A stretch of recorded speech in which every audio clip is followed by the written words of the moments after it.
Welcome to Talks from the Essex Hotel with your hosts, Sarita Patel and Latham Woodward.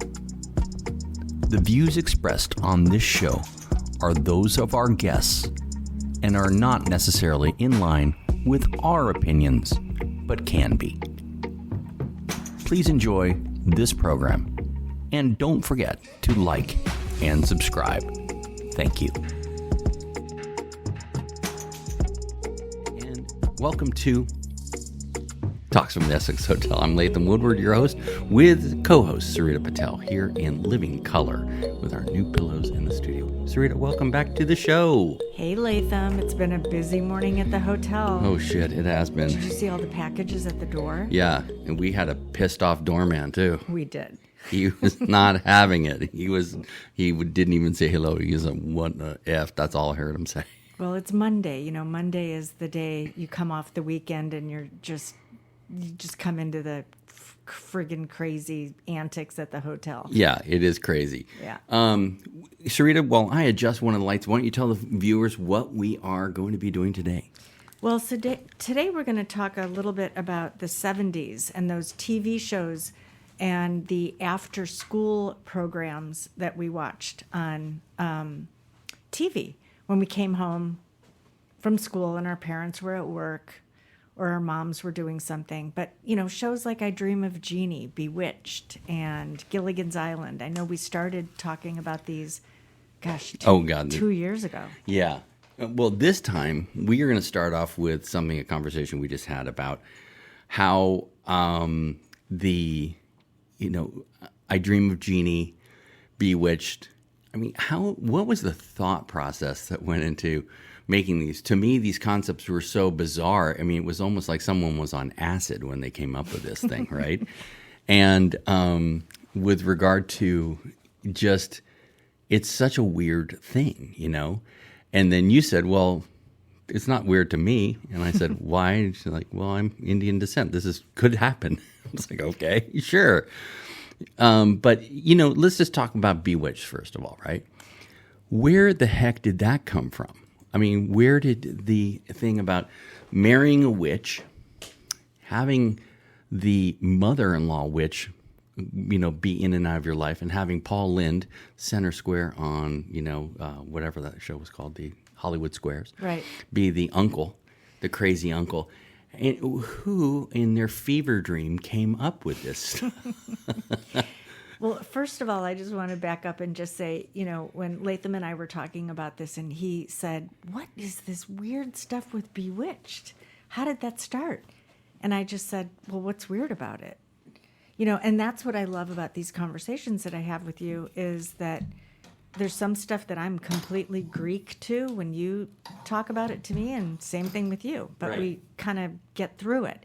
So where did these shows come from? I don't know. When I was watching them as a kid, I just loved it because they did resemble a lot of the mythological stories that my parents read to us from all of the Indian stories. Right. Okay. You know, about flying saucers and people time traveling and, you know, time jumping and, you know, you can shape shift. I mean, it was just, that's what happened.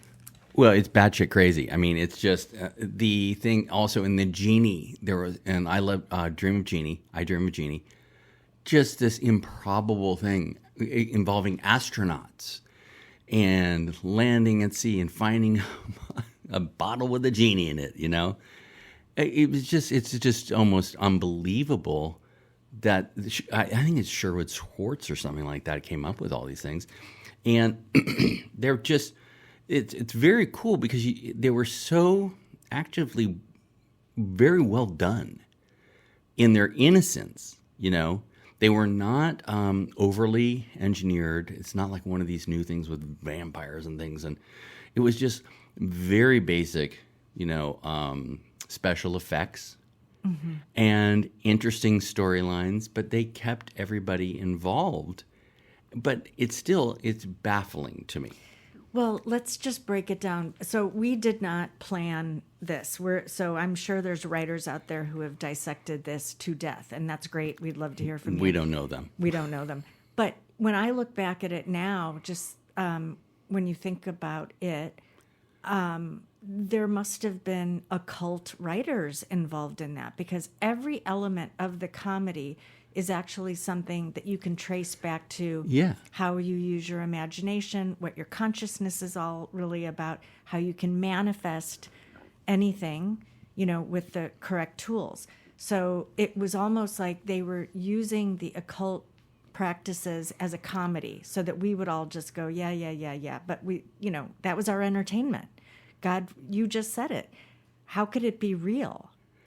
Well, the comment I said earlier about, when it was just me saying how bizarre this is and who came up with this, and the look on your face is like, yeah, could happen.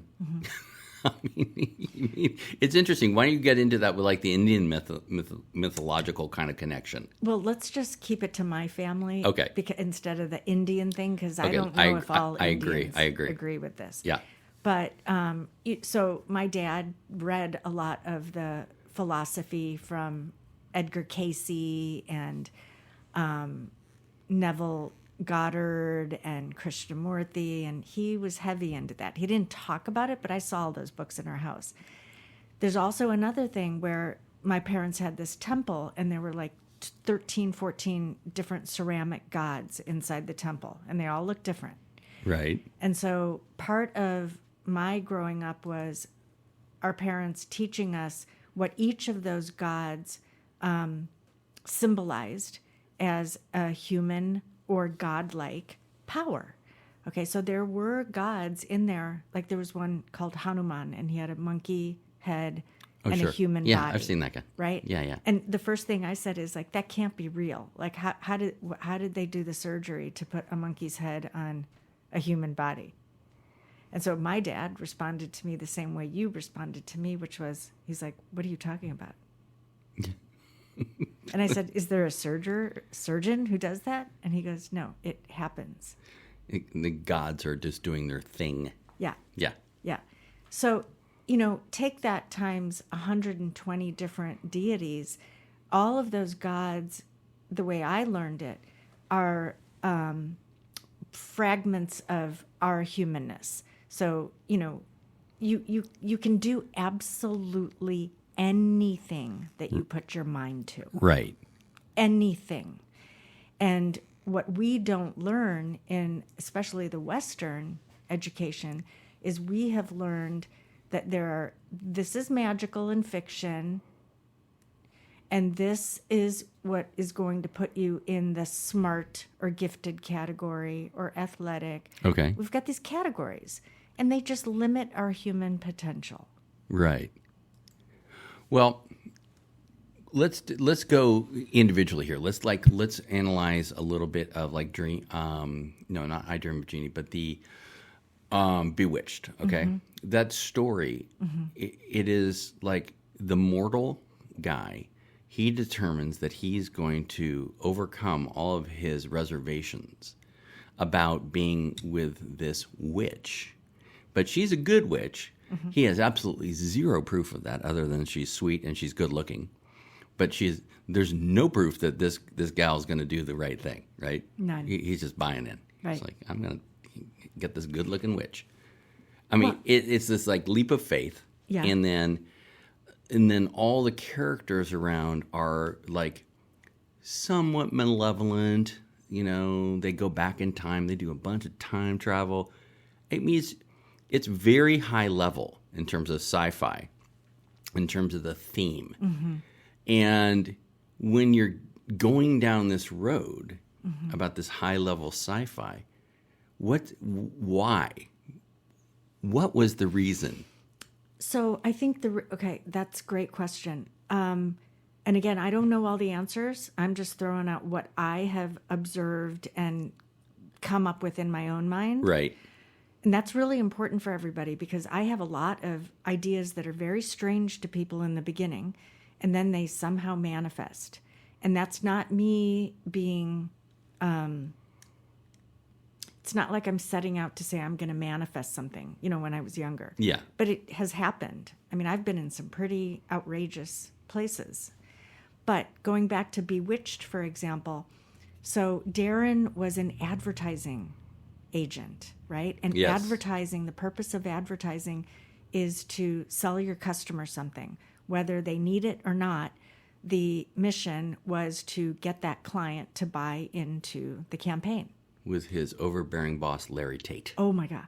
And remember, Darren was always stressed out. He's Always like, stressed out. Sam, I got to do this. I got to do this. And I need this account, Sam. right. So I think it's really interesting that she is probably the reason Darren climbed up the ladder, because she kept feeding these ideas that sparked his imagination. And that's why he stayed on. I mean, he would literally be exposed to Samantha's happenings. You know, she would like, right? Well, she was definitely the advocate for Darren's career. Mm-hmm. And Mr. Tate, Larry Tate, was, as far as I could tell, he did no work ever. He didn't do any work. No. Darren did all the work.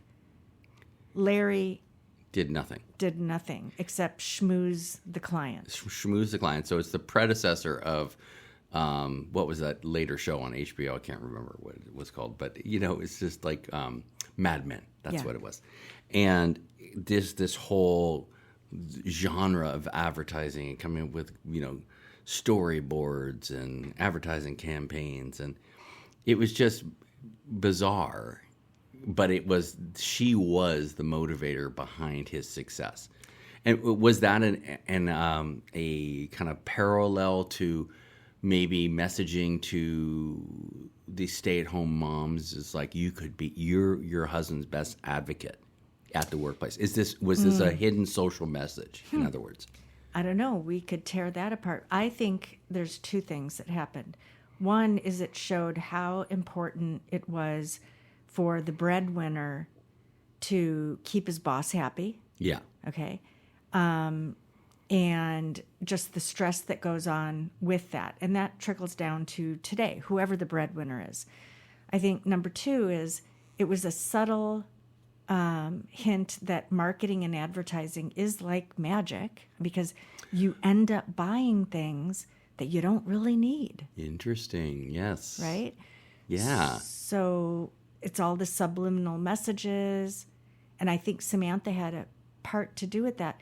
But I also think that nothing in marketing and none of these ideas that they were selling are new. You kind of go back in time or forward in time, and you grab these ideas from the field, and if they land, they land. Right. So there's nothing new. There's nothing new. It's all rehashed. Yeah. And then you have Endora, the overbearing mother-in-law. So Darren's getting it from both sides. He's getting Larry Tate squeezing him at work. He's getting Endora at home.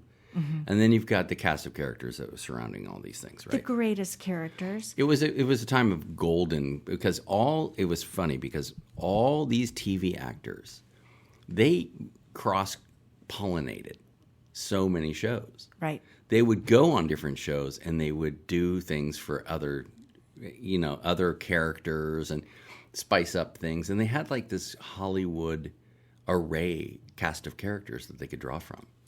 Well, and if you think about that, because we talked about that on the Gilligan's Island podcast. Yes.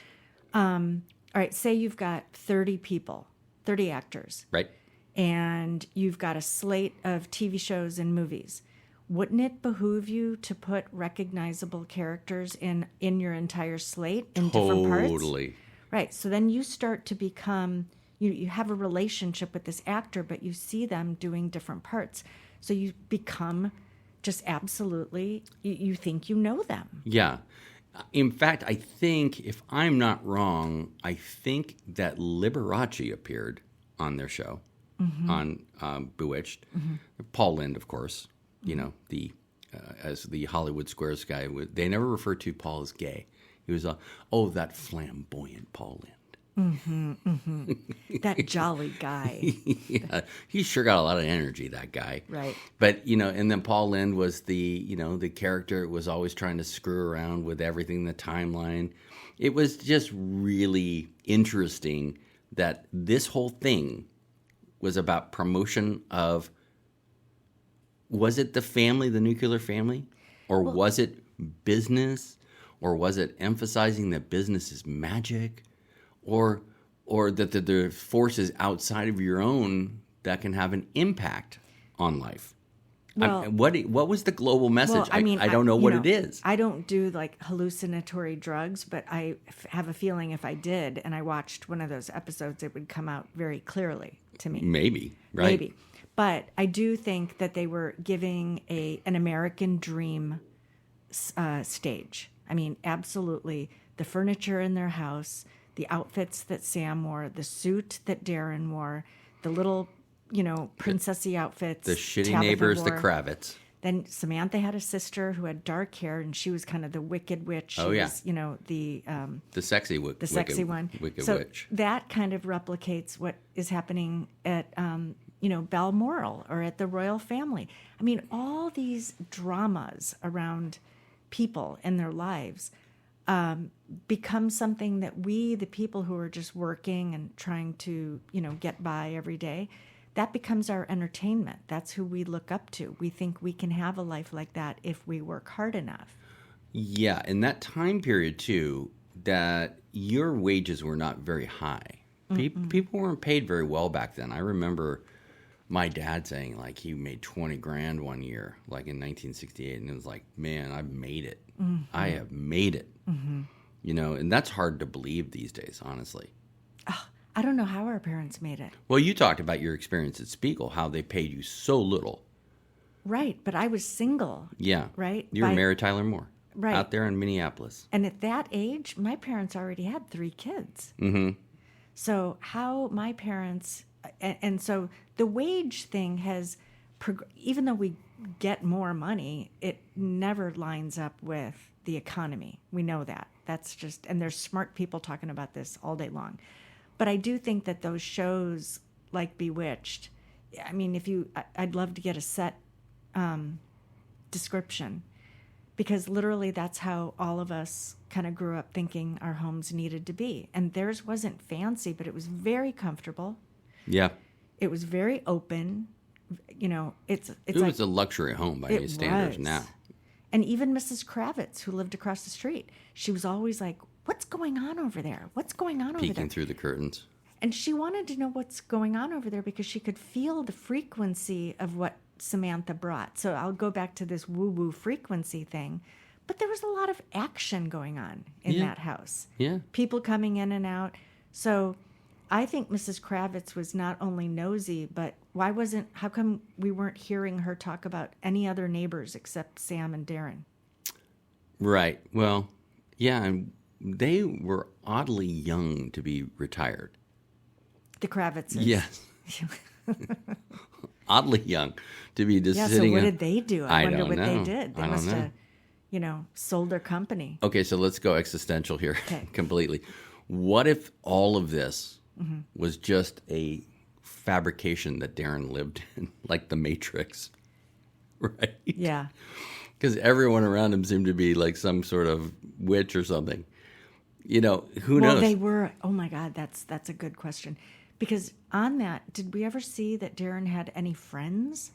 Like, did he ever go out with the guys? No, but they talked like they would reference him going golfing and stuff. But it was always with Larry Tate. Mm-hmm. Right? Yeah. And I'm going to need you to go out to the golf course with us today, Darren, to close this deal for Milk Dud Soap or whatever it was, right? Right. So it was always framed like that. So again, I got to go back to, this is some bizarre crap that someone dreamed up, and it's really kind of deep. It is deep, and I'll bet you there's marketing people out there who know about this. It's probably Timothy Leary. Probably. Ghostwriting this stuff, right? Probably. I mean, yeah. But okay, so let's bounce over to I Dream of Jeannie, okay? Yep. A lot of parallels there. A lot of parallels. So you've got the goofy friend, right? What were their names? Major West? Healy. Yeah, Healy and West, right? Uh-huh. And so... And she called him master, don't forget. Oof, yeah. The little slave in the bottle. Yeah, but she didn't get treated that way, but she kind of did. It was weird. That was a weird thing.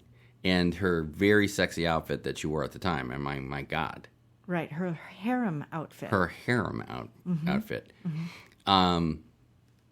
And occasionally the genie, would come back and try to grab her back or something. Remember? Yeah. And then a lot of stuff with Major Healy and him going to NASA in Florida, where he was, and how she interfered in his, in his work in order to maintain the balance, I guess, and only his best friend knew about Jeannie. Right. So we're talking secrets right from the beginning. Right.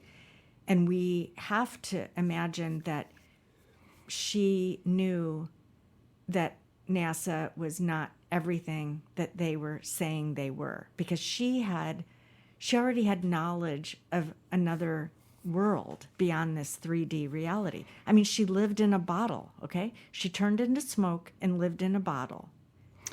So she was not from here.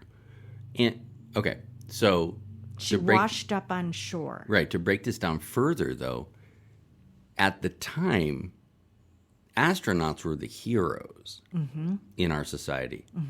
So what was going on here? This is another, ghost-written Timothy Leary's tale. What was the undercurrent here? TV or media was using these programs to tell us something that would be embedded into our memory.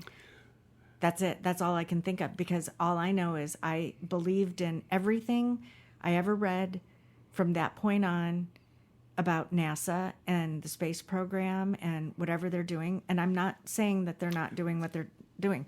I'm just saying I had an education on that institution based on that show. You brought up something very interesting there, nothing I've ever considered before. Was this a psyop to put into people's minds, don't pay attention? Because I know some people said, we didn't go to the moon, we didn't do all this stuff, right? I don't know if it's true. I'm not an astrophysicist, right? I know it's hard. I do know that. But was this a psyop to balance against these people saying these things didn't occur? Because then you could say, what is this? I Dream of Jeannie? Come on, of course they did this. You know, that's just a show, man. It's just a show, or it's just a movie. So, there are special words that you have to use that trigger shame or being not very smart. Yeah. And so if somebody says to you, it's just a show, Sarita or Latham, you're just like, ooh, God, they know more than me, right? I guess, and right. That's a human thing. You don't want to be completely ignorant. So I absolutely think a lot of those programs were psyops to lead us into a belief system. Who do you think paid for it? Do you think there's financial backing from the government on that show? 100%. I would not think it would be out of the realm of reason, actually. I think there's a lot of programs that people would be shocked to find out were funded by the government. There's also the fact that during this time period, there were a number of very tragic deaths in the NASA system. Astronauts being burned alive and all sorts of horrible stuff, right? Was this the feel-good antidote for those issues and get the people thinking this is a really good program? We're not going to pull the governmental funding for the program, not I Dream of Jeannie, but the actual NASA program. Well, I mean, see, that's where I could see it being something that was paid for in part by the government. Yeah. Right, by some institution. And that's like an advertising medium, speaking of advertising again, right? Well, it does boil down to advertising, and advertising is a lever that allows for a certain narrative to go on, and it can have a short-term result or a long-term. It just depends. But you brought something up, and I think if there were issues about how the public was receiving something and it wasn't as well as they thought, then of course they're going to have to mitigate that. And so people sitting around going, well, let's make a show, and this is what it's about. That to me is a brilliant way of doing it. Right. Because nobody's telling us to believe everything. We're choosing to entertain ourselves. Correct, and we're doing it in a way that is non-intrusive. It's just it's passive, and you're looking at especially in I Dream of Jeannie, the structure behind the NASA program at, where were they? Cape Canaveral. Cape Canaveral, right? And how there's secrets but let's talk about the flip side of this thing too, because you have Healy and his partner, whatever his name was. They are keeping a very big secret here. Huge secret. And I just want to go back and say one other thing. I believed that people had powers like Jeannie did. Yeah. And Bewitched, or Samantha. That's just my personal thing. Nobody told me that. I just believed it. Right. But going back to what you just said. I'm looking up the names of the characters here. I know Larry. Her name was Barbara Eden. Barbara Eden. Right. Right. Eden. And Larry Hagman. And Larry Hagman. So you've got this very handsome, tall man. Yep. And his slave, who came from, we don't know where Barbara Eden came, or what was her name in there? Okay, so he was what was he? Captain Nelson. Captain Nelson. And then he was that, and then Roger Healy, Tony Nelson was the Jeannie's owner, so to speak. And then you had Bill Daly, who was Captain Roger Healy. And then you had all sorts of, cast of characters behind them that no one knows their name anymore, Yeah. But there was a lot of old-time Hollywood people on that show. Mm-hmm. Tons. Richard Mulligan comes to mind. Joe Flynn. Jackie Coogan was on that show, believe it or not. Child actor Jackie Coogan, who is no longer a child. Don Rickles was on that show. It was just, again, it was the Hollywood pool of characters. So, which is the same thing that's going on today? And no, Melrose Place, Beverly Hills 90210. Well, it happened in the 80s, right? Yeah, but they would constantly use these characters to... I think those days are dead, though, now. Well, I do, too. And I think let's just talk about this for a second. Something happened to the quality of life of these actors. Right. If we go back, those actors sometimes had careers up until they were like 80. Well, I think you could make a living in the sphere of Hollywood just picking up gigs. Mm-hmm. Like you were on that hamster wheel. Hey, let's call Larry Hagman. He can do this. And you got to remember, Larry Hagman went on to, was it Dynasty or Dallas? Dallas. Mm-hmm. So he was the big cheese on Dallas, too. Mm-hmm. It just, this pool of actors, all of them probably made okay money. You know what I mean? They probably had a nice house. They had a maid and a cook kind of thing. They weren't giant movie stars, but they had a lot of roles, and they had a good life out of it. Right. And you would think, if they were providing the outcome that their producers wanted, then they should be paid for sure, that, of course. Yeah.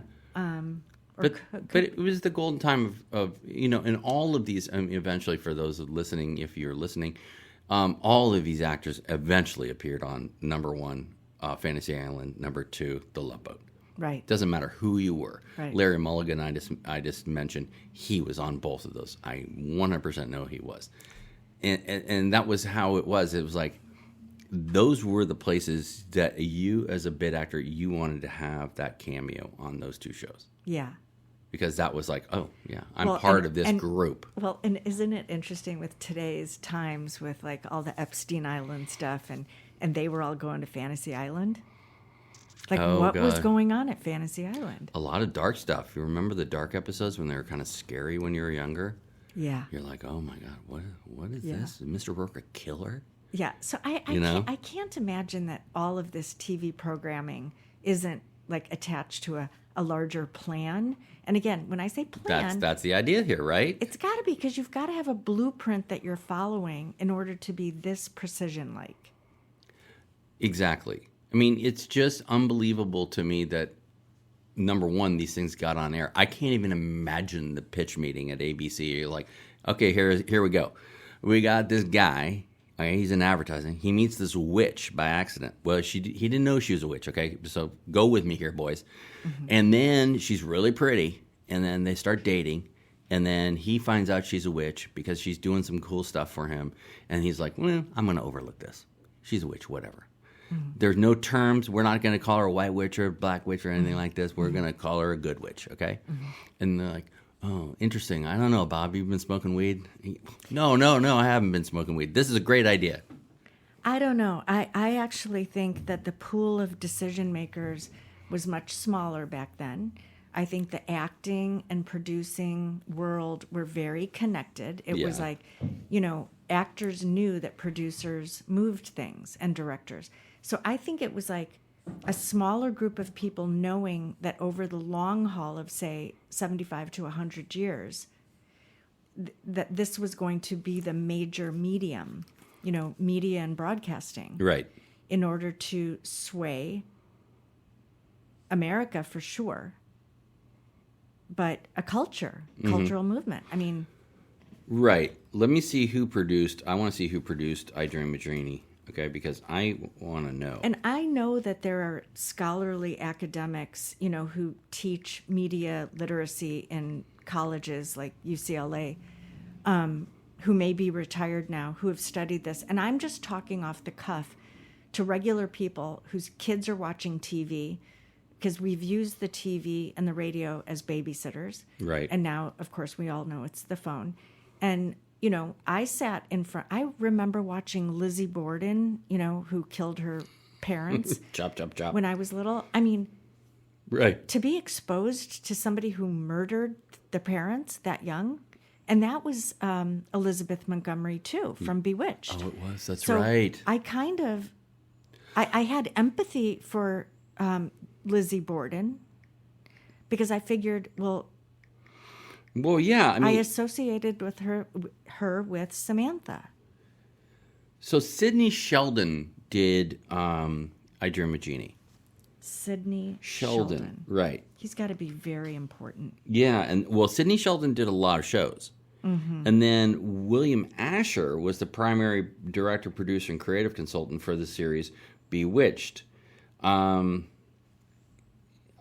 It's very funny because I've never heard of him, William Asher. Me neither.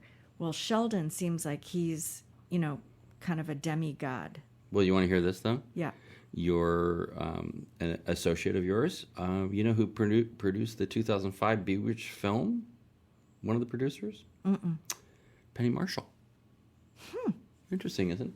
That is very interesting. Yeah. I did not know. Another Hollywood, long-term, partner to Rob Reiner, right? Right.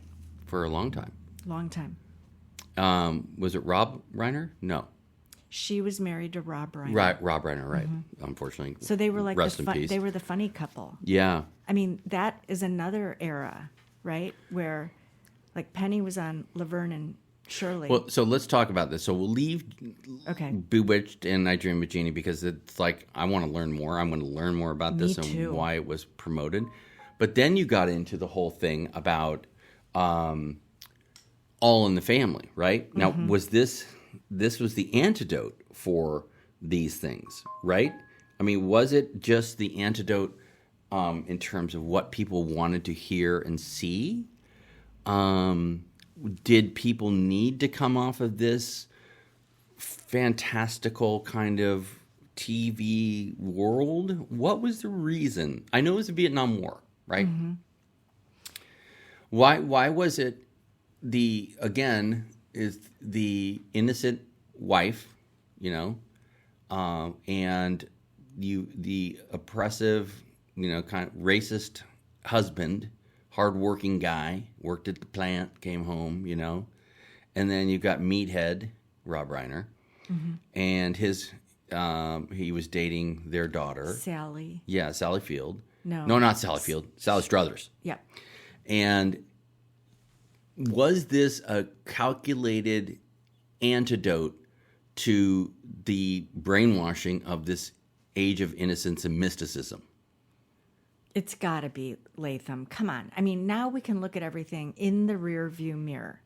Okay, we've got Well, definitely the Jeffersons was. Yes. I mean, we could sit down and talk about what those shows did to us in formulating our own way of moving in the world. Right. And so if I would watch a Bewitched or All in the Family, is that what it was called? All in the Family, Yeah. and All in the Family beget the Jeffersons because George Jefferson was a client, or no, what? It was some relationship between All in the Family and the Jeffersons. Right. I can't remember what it was. We're going to figure that. Yeah. They're all connected. Right? Yeah. And so I know, just for me already, I would have said I much prefer the life that Samantha and Darren have versus All in the Family. Like that kind of looks like, they must have made some bad moves in their life. Yeah. Right? To Yeah. end up like that with that lazy boy couch, and everything about it showed lower class. So to me, In a darker kind of way, too. Yeah. It was, although the subject matter of witchcraft and genies and these kind of things are kind of dark in there. If you look up 1001 Arabian Nights and learn about, genies in this way they were represented, they were malevolent. oh my God, it's all of the possibilities of this world. Yes, and that's why the 10, you get 10 wishes. It's a Yeah. trap. It's the devil's conundrum, right? Right. So you then go to this kind of real life dark place, which is a seemingly happy family, kind of, that argued a lot, but they let the liberal guy come in and corrupt the daughter, kind of, and he didn't want it. And Edith, the wife, was just like, oh, Archie, kind of thing, Yeah, no, it's a great comparison because two things I see right there. You've got Archie Bunker's family is literally navigated by external authority, the job, the politics. Yeah. Everything is And his worst nightmare is in his own home. Right. This liberal guy, Rob Reiner's character. exactly. So there's the infighting right there. You're seeing, oh my God, these guys don't get along, and he's smarter, but he thinks he's smarter, and right there in your family fighting. But the most important thing is that none of those guys were using any kind of self-reflection. They didn't have any thoughts of their own, except Edith. And Edith was kind of made fun of because she was always saying, come on, this is wrong. But she sounded like a crazy, hysterical battle axe. Okay, now stop. Yeah. And we go over to Samantha and Darren's house where you barely ever saw the kid, Yeah. right? Once in a while, just they came out. Tabitha. She came out like if it was a party, but out of sight, out of mind, because this was Correct. about the adult's life. We knew they had a kid. Now I think that just looking at those two, and you've got Darren, who's a marketing person, so he is being paid well to sell the bunkers shit they don't need. Oh, God. Wow. That's deep. I get you. And we know that marketing agencies are hired by political agencies. I mean, these focus groups, these numbers, they're all driven by marketing. Yeah. So you cannot deny that right now, just the separation of those two families. So, Darren and Samantha are always going to have a leg up. Different time frames, though. We're talking about early 60s and then the transition. But I get the correlation here because it's evolution in the character and the casting of these shows and what their social message was about. I'm still a little confused, though, about what was really the undercurrent about I Dream of Jeannie. I don't, it's purely fantastical, but was there something? I don't want to delve too much into it, but I'm wondering. I'm just going to say two things because they just popped up in my mind. When the smoke goes in and out of the bottle, Yeah. I think that shows that she is a soul first, and then she comes in and out in a physical body. Mm-hmm.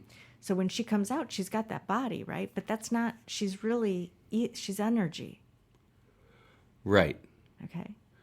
And the other thing was hard to grasp, especially is like when I was a young guy, you're like, well, that she's cute. I mean, what's wrong with Major Nelson? Mm-hmm. Has he got something going on? But did they get married? I think they got married or something. I think they had to do something socially. They were getting pressure. I can't remember. Anyway, I'm going to go back and look at all this.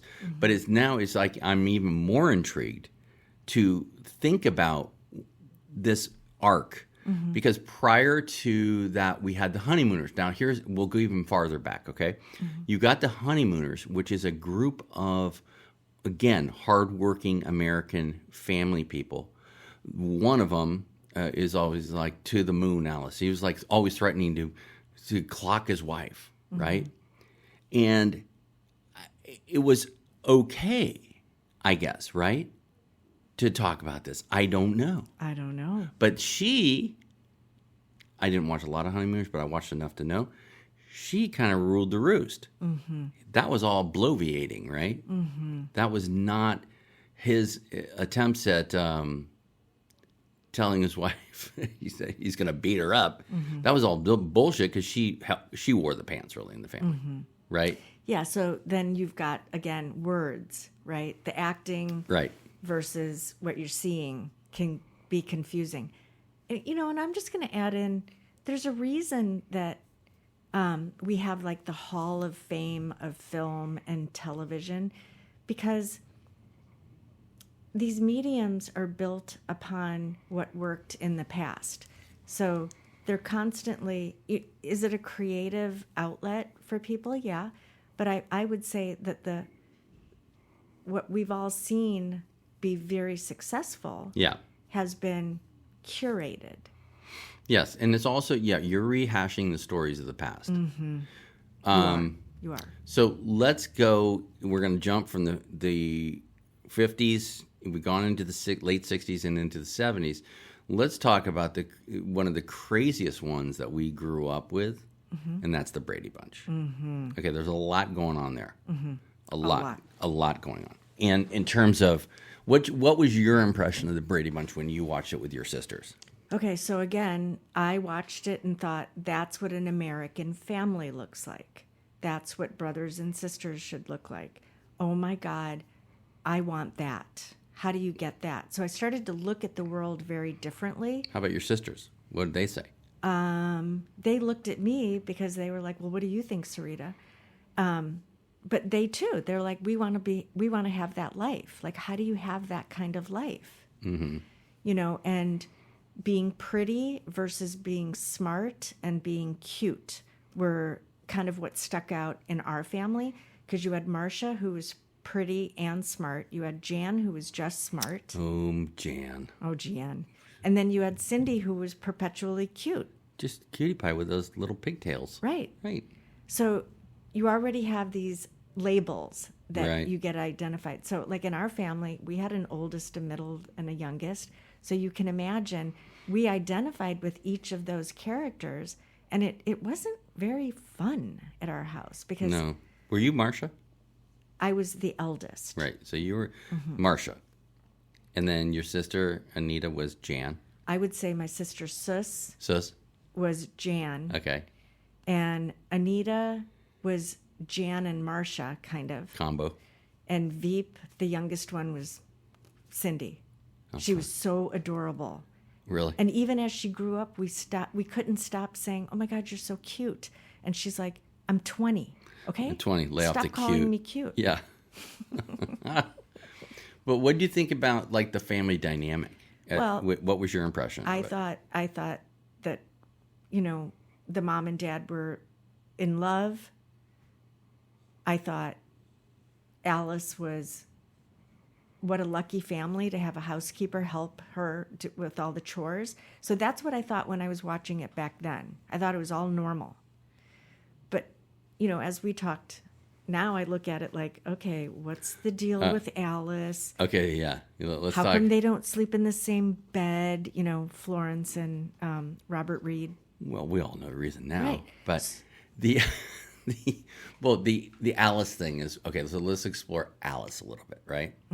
So Alice is the perpetually uniformed woman, house cleaner, keeper in the house. Now, here's the weird thing about this whole thing. Mrs. Brady did absolutely nothing. She went to PTA meetings. Yeah, they don't hold those every day. That's once a month. She looks like the Silicon Valley wives today. Yeah. They're so busy. Doing nothing. Doing what? I don't know. But you don't really recognize this in the show until you're like, if you're watching it to see what does Mrs. Brady do? And the answer is nothing. Nothing. And then they had Mr. Brady. What was his first name? I can't remember. Oh, it doesn't matter. Anyway, Mr. Brady, Yeah. he was an architect. And Correct. I feel they made him an architect because that was a creative position that could not be defined easily to people. It was outside of the norm. You're not a businessman. You're not a storekeeper. You're an architect. You're a creative, but we don't really know what you're up to. You're just making things in there, making models and building buildings. And, it was like so mysterious, but it was still respectable, right? Yeah. So can I say something? Yeah. Okay. So you're right about an architect. Everything I've known about the real architects who actually draw with a pencil and Yeah. have a ruler and understand retaining wall heights and contours. Well, that's this guy. He drew with a ruler and a pencil. Yeah. None of the architects I knew would be able to afford a house like the Bradys lived in, let alone have 6 kids. Well, my grandfather was an architect, and he had a saying, how do you get to become a rich architect? You start out really rich. Well, that's it. Right. It's like it's not a profession unless you are working in a big firm, like In a big firm. like A.M. Stern or something. Yeah. You know. So there again, I think the symbolism could be that there are lots of architects who sell a vision, a fantasy, an idea, that becomes a statement piece in our culture. Yeah. And I think that's what he was. He was one of those architects. So like Darren, who was in marketing and advertising, right? And he climbed to the top. What was Robert Reed building? I remember one scene where what was he a building? skyscraper. Right. Yeah. So he was one of those people building statement pieces. Yeah, he was building what would they say? Like an iconic piece for a company. It was like the ultimate architect, like a Frank Lloyd Wright making the Palmolive building or whatever, or the Johnson, S.E. Johnson building, their headquarters, right? Right. It was one of those things that was so key to his identity and how he's not going to be really pigeonholed as this businessman or whatever. And I think that was very much on purpose to keep his character aloof, have time on his hands. He could work out of the house. He didn't really work in an office. It was interesting. All these things were like strange and fascinating to people.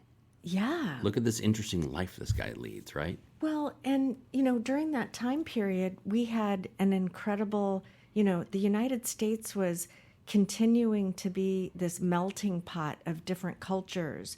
And there was a thing about being American and what does that look like? And so you have these shows showing you what it's like to be, a successful American, which led to, what does this American dream look like? So you could look at it like this is a beautiful, long-term lullaby story that really got a lot of people.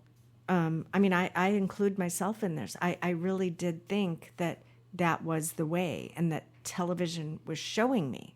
Right. Even though my real life didn't look like that, then you start going, what? How come we're not like that? Yeah. And I even saw it with my friends. I'm still friends with the majority of my grade school, junior high, and high school friends. Right. And a good handful from college. So the reason I say that is not because I was a cheerleader or anything else. I am deeply interested in, the anthropology of humans. And because I was different from all my friends, I was dying to know what their families were. And besides all of us being somewhat of a immigrant or even a white, person from Right. We all had issues within our house that were painful and just part of the human thing. And I realized really early on, like, there's something wrong with TV. That's not how people live. And that's when I really just stopped watching and started working because I was getting brainwashed. Well, but that's not what I called it. No. Were you the only Indian American in your area at the time? Yeah, we Your were, family? Yeah, we were the first ones, and then that community started to grow. So actually, that's pretty interesting to me because I've never asked you that question as long as I've known you. I just didn't know. Yeah. So you were somewhat of a kind of an icon, right? Because you were there with, I'm assuming, like majority white, and some black kids, and maybe some Hispanic kids. I don't really know. What was the community like then? Well, we lived in this town called Park Forest. Mm-hmm. And if anyone looks up Park Forest, it was an experimental town. I mean, they've done lots of studies on Park Forest. So like a manufactured place? Like Brady Bunchville, right? Yeah, so they had the Brady Bunch houses, and then they had the co-ops. Yeah. And so we had all different kinds of people. But I would say that we were maybe the first ones. I'm sure there were other Indians there. We just didn't know them. And my parents moved to this particular co-op because there was somebody said, yeah, you can live there and it's really cheap. And so then when other Indians started to come to Illinois, my parents would encourage them to live in Park Forest because they wanted to have people like them. Sure. And then it just kind of grew. Interesting. But yeah, I had lots of white friends and black friends, and yeah, it was the 70s. Yeah, but I will 80s. say people they didn't know what to do with us because my mom put like sandalwood oil in our hair. She braided our hair. We had the House of Bombay cooking in our house. So the smell of us was very different. Mm-hmm. We smelled different. Not Brady Bunch. No, I didn't like it. Okay, let's go back to Brady Sorry. Bunch for a minute. So we got to talk about Alice. Okay, there's no brown people in Brady Bunch. There are only a couple. That was in L.A. I know. It was really weird. No is Hispanics. weird. There are plenty of Hispanics in that time period there too. Mm-hmm. But it was not very integrated. No. Especially at that time. I never thought about that. Yeah, it's interesting, isn't it? Do you remember when the Brady Bunch kids got a recording deal by Yes. singing Sha-na-na? How did they get that? Who did they know? Were they that good? I don't know. They were not that good. No. There's all sorts of things. I think it no. goes back to like this. If you've got a network that's just going to move you through the system, you're golden. But it's not obvious. No, it's not obvious at all. I mean... And there's nothing wrong with a network. Lathan. No, I don't think I mean, that- I no. love networking. No, but we got to talk about Alice and Sam the Okay, Butcher. sorry. Okay, Yes. we have to Okay. talk about Alice. Okay, was all outward appearances, Alice's maybe middle-aged lesbian gal, former military, now maid. I don't know. She's got to be. She's not. Well, she had a very platonic relationship with Sam, and we've discussed this. I'm thinking that she was the beard for Sam, and I think they went out on weekends when he wasn't slinging meat to her, by giving her the extra cut of meat, if you know what I mean. Mm-hmm. That was not their thing. I think he was gay, and she was gay. Yep, I do too. And they were out doing their thing in West Hollywood. Yeah. Maybe. That's a bizarre undercurrent, never gets talked about. It never gets talked about, but we're saying it right now, and we know just in the last couple of years how many of these relationships are being exposed. And that makes me like Sam and Alice more. Well, me too. And you know what? I say, who cares? Oh, nobody cares. I don't care. So why are they making it such a big deal? Except that it creates another layer of division or secrecy, hiding. Well, and then America's father, Robert Reed, is gay. Correct. I think he came out as gay during or before the show. He did. And I don't, and they just like, well, we're going on with it anyway. It wasn't a deal. Right. And somehow Hollywood, they knew all of these things. Again, we'll talk about Paul Lynde, right? I mean, my God, Paul Lynde was flaming. I mean, that guy burned like the sun, right? So it wasn't just flamboyant. It's like, the old Merv Griffin interviews with Liberace. And, say, Lee, why don't you have a girlfriend these days, Lee? I mean, oh, geez, I just haven't found the right girl yet. Like, come on. Well, right. So I don't think Hollywood gave two shits because everyone did their job. I agree. I think it was way more relaxed back then. Yeah. And you didn't see Hollywood actors and people participating in politics like they are today. No. It was a job. It was a job. It was a job. They did their job. So there's a lot of different things happening right now with celebrities being influencers of how society lives. Yeah. Right? So that's a big difference. But yeah, I mean, even the stories we heard about Carol or Florence Henderson having potential relationships with some of the young male actors, that came out for a long time. Well, it was true. The guest was with absolutely Greg true. Brady, With right? Greg. And I think he wrote that in his book. Yeah. So again, there's a lot of activity that was happening, and I think it just is another example of how too much privilege and entitlement and just access to anything just breeds the worst in people. Yeah. It's not the same today as it was. I think I heard that also that Larry Hagman and Barbara Eden were lifelong friends.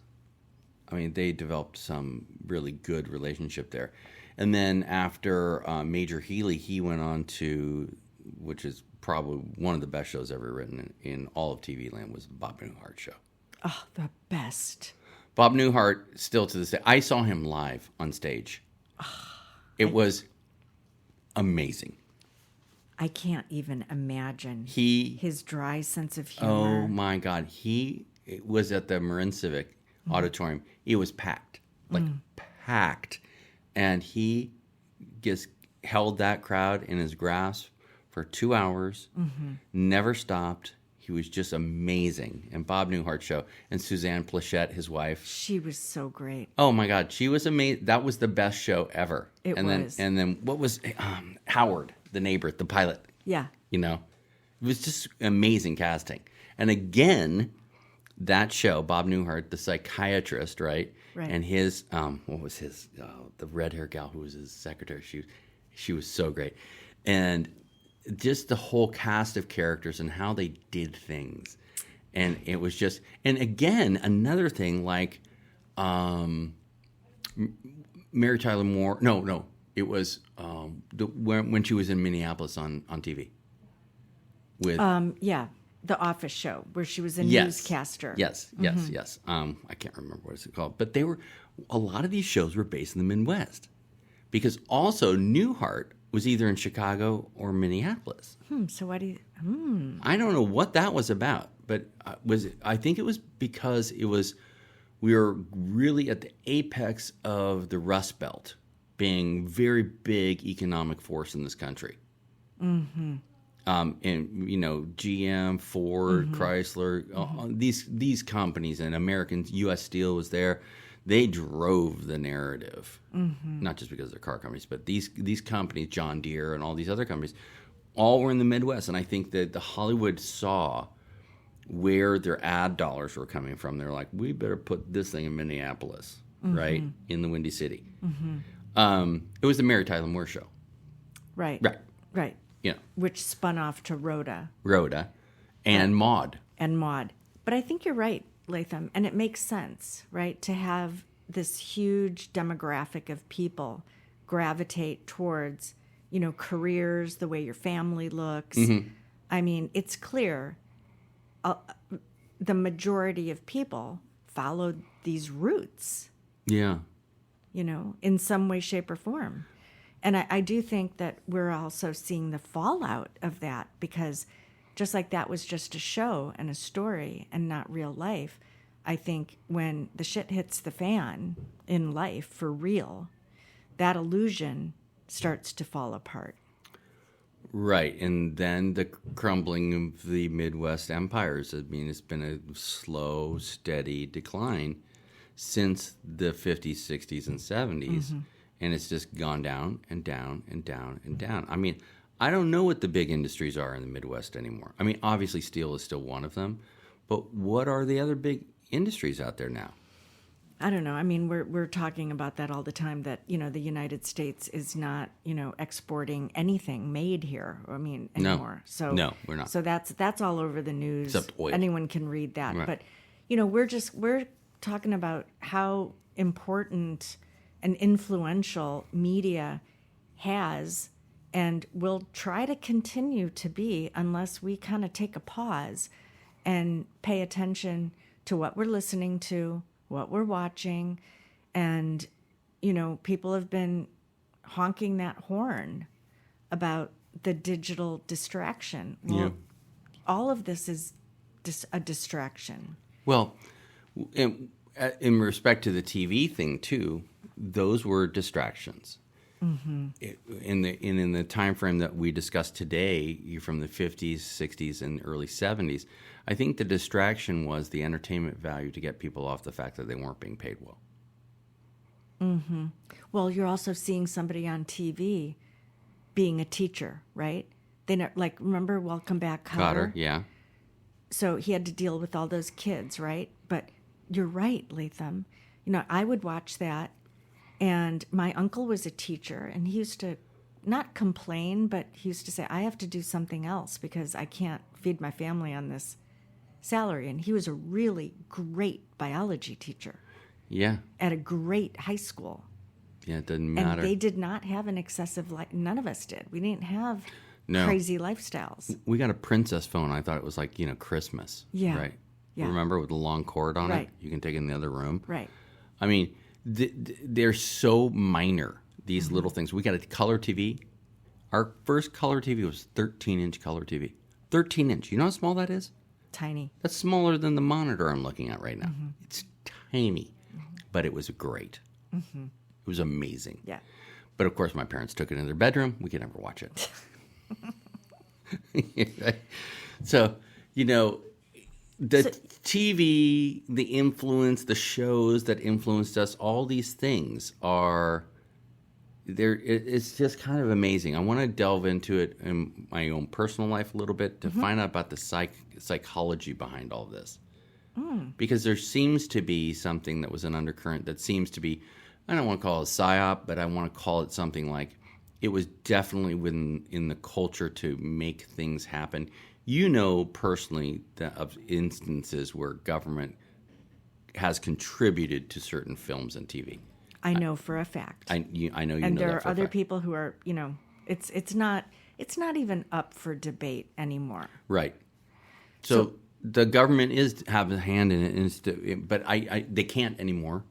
Because then that's why they've been moving private institutions who are, big philanthropic organizations to sort of replace the government, because if that's falling apart, then the money's still got to come from somewhere. Yeah. So you move to privatization and people think that that's all great. It's not. That means that now there's no oversight. At least we have some rights still with the government, and it has mechanisms that we, the people, can help influence. But not if we're sitting waiting for somebody else to do it. Right. Well, so let's talk about this, the weekly schedule, okay? Because people forget, young people don't know, that we had a thing called the TV Guide, a little teeny book, and you could get it and you could see what's on, or it was in the paper. Every Monday night you watch something. Every Tuesday night, Happy Days. Laverne and Shirley. Wednesday night you had other things. Thursday night you had like Welcome Back, Kotter and things like this. Everything was programmed. So if the government was involved, pushing narrative and different things, they would go out in a very, very well managed media platform, what we would call a media schedule these days. Mm-hmm.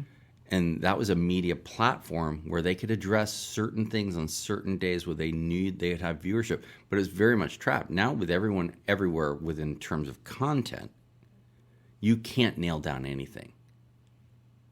It's very hard. You're looking for subsets at this point. Yeah. Yeah. Well, and I don't know what engineering tools that they have that they're using today. Very complex compared to what they had before. Right. Because So, they knew people who were interested in joining the Navy were going to watch on Right. Friday nights. which was brilliant. The whole Nielsen rating Oh, yeah. way of life. I mean, they knew. Do you remember this little turn? Tune, be all that you can be in the Army. Do you remember do. that? Mm-hmm. It was concerted effort Yeah, to get kids to join the Army. I know. And they're running on Friday and Saturday nights. I know. So I don't know if this all started back in the day, with the earlier shows and pushing forward. It's just there was propaganda going on, subliminal. There was definitely some stony stuff going on with these shows, some of them. That's almost bizarre, as we noted earlier in the broadcast. But it's worth looking into. Well, if we did, there's this guy that I watch. You know how I do mind maps because I can't remember who I met through who. Okay. So I do these bubble mind maps, and I can stick something in there. Right, and then right. Once I get another clue, I can attach it. So I have this operational guide. I have not done that with this. I'm too busy trying to earn money to pay the tax man. That's another one. That movie might have lots of legs with people who are contaminating what we know about how people rose up in music. Who knows? But We're going to get to that when we get Arnie Fraser back in here. yeah, Frager, sorry. yeah, because he knows. Oh, yes, But he does. that just came up. So when we talk about I Dream of Jeannie, Yeah. just the fact that when Arnie came in and he had a deep history about something that I worked on, I was like, what in the world? How did this guy just walk in here who knows so much about this? Yeah. And he's right around the corner. Yeah. Well, And, so it's like that. That to me is magic. That's what I think Samantha and Barbara Eden were doing. Yeah. They just could tap into the field. It's all there. Jeannie. Oh, Jeannie. just Jeannie. Her name is just Jeannie. I Dream of Jeannie. So, anyway, let's wrap it up for today. Okay. I mean, I got excited. We did Sorry. all the shows that we wanted to do finally. I just wanted to belch that one out. Not a lot of viewers here on the live, but that doesn't matter. I wanted to get this content out there because I really want to know, and I think everyone else needs to know, what was the motivation behind all this? Yeah, and what did you think? What did you think when you were watching them, and what do you think now? I was kind of a stupid kid, meaning I just kind of drifted through life. I mean, I was an American boy in the 70's, right? Mm-hmm. You know what I mean? Mm-hmm. I'd get on my bike, I'd go fishing by myself, right? I'd take the dog somewhere, or go hiking, or my mother recently told me this story, or told my wife this story about how my first grade teacher, kindergarten teacher, had to call her and say, do you know your son doesn't get to school until 9:30 plus every day? My mom's like, what? My mom was very detached as a parent. She was a good mom, but just like, go to school. Just like that, It's like, what? I'm 5. I don't know where the hell I'm going. So I wouldn't go to school. I would just go around the neighborhood, go downtown, get a donut, talk to people. I'm 5. I'm freaking 5 years old. I'm supposed to be in kindergarten, and I'd finally get to school. And it's like, oh, I got to go to school, I guess. I'd show up. So I was kind of I didn't really mature mentally until freshman in high school. So can I say something about that now that I've known you for a long time? Yeah. And just share that, so I think that you're not being rooked into the rules in a way, and that you were able to kind of wander, allowed you a lot of space in your own head and in nature that you might undervalue more than you know. I don't meet very many people who can go all over the topics, who loves music, who loves the outdoors, who can really talk to anybody, because you don't really care about being popular. You're very interested in humans and like life. So Yeah. I know 5 years old is a really early age to be exposed to your own power Yeah. without calling it power. That's a true story, too. My brother backed this up. She just like opened the Dutch door. We had one of those Dutch doors to the kitchen and go, okay, go to school. Here's your lunch. Bye. I mean, unbelievable today, right? Oh, it would never happen. No, I mean, it's like, okay, I'm supposed to go to that big building with Right. that nice lady down there? Right. And I get to play with those kids? Yeah, I'll go. So my mom's great. He's going to school. But I Right. wouldn't show up. Oh my God. It didn't happen very long. It was like half a year this Right. went on, right? But so getting back to the Brady Bunch thing, I mean, it was because I came from a divorced family too, right? I had step siblings on one side. So I kind of understood it. It helped the transition. We haven't talked about that because your family stayed intact. My family divorced when I was 6, and then again later, but I was in college. So to me, it was kind of like, oh yeah, other kids are doing this, and that was the age of divorce. A lot of people got divorced, and so it helped. I think our impression of like, oh, this can work, Yeah.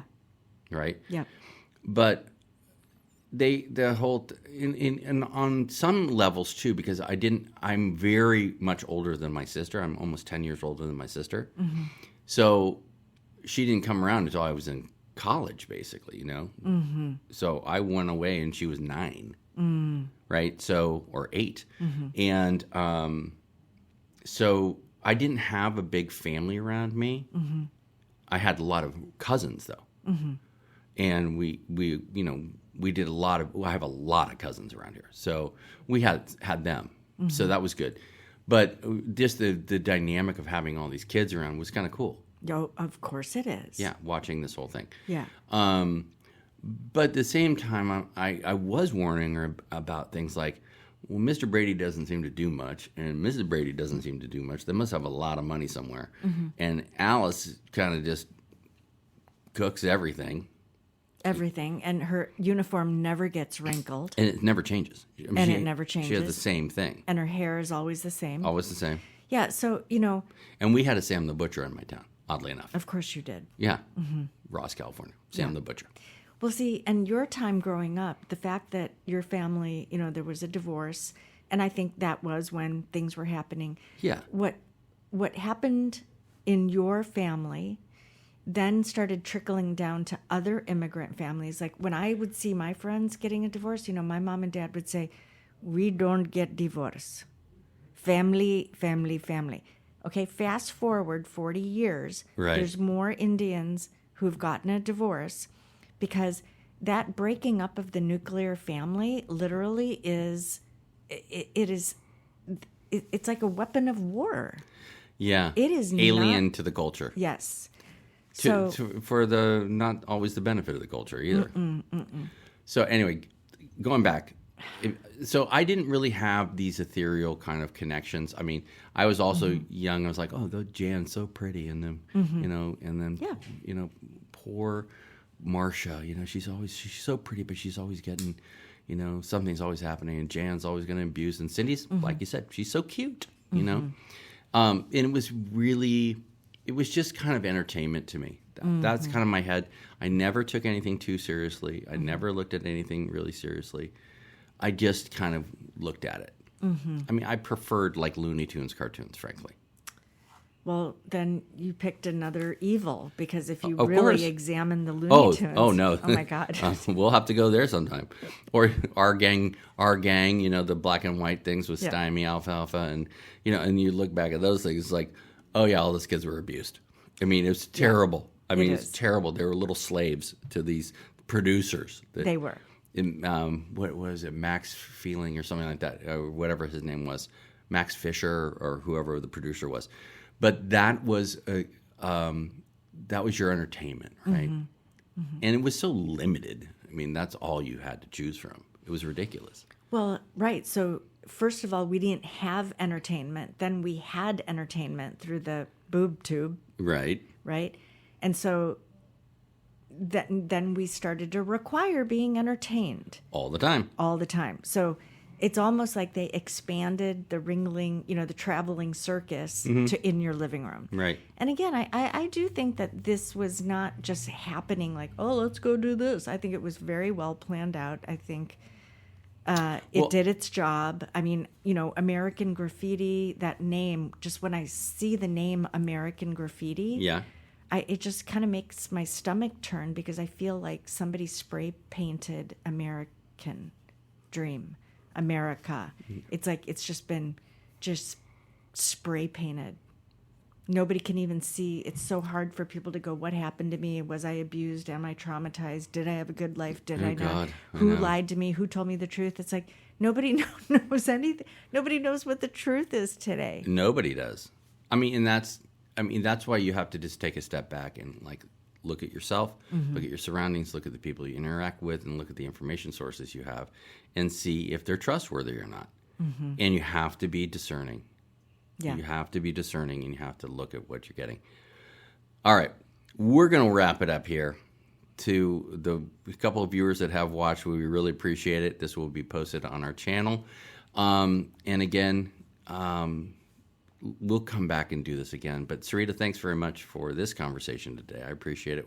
Like we said, we have spit out a subject we wanted to talk about for a long time. And I really wanted to talk about it with you. I don't want to talk about boring stuff. I just want life to be really good and, Yeah. Agreed. just get us all back up to speed. We got a lot of work to do, humans. Yeah, there's too much garbage out there. So let's stop the garbage and keep the entertainment level going. We are sponsored by no one, so no soap company sponsors us. So that's it for today. We'll see you next time here on Talks from the Essex Hotel. I'm Latham Woodward, and you are? Sarita Patel. Thank you, Sarita. Good seeing you, and we'll talk again next week. You too, Latham. Bye-bye. Thanks. Bye. Thank you for listening to Talks from the Essex Hotel. We strive to bring you interesting and different guests every week. Please like and subscribe to hear more content from Talks from the Essex Hotel. Until next time, see you then.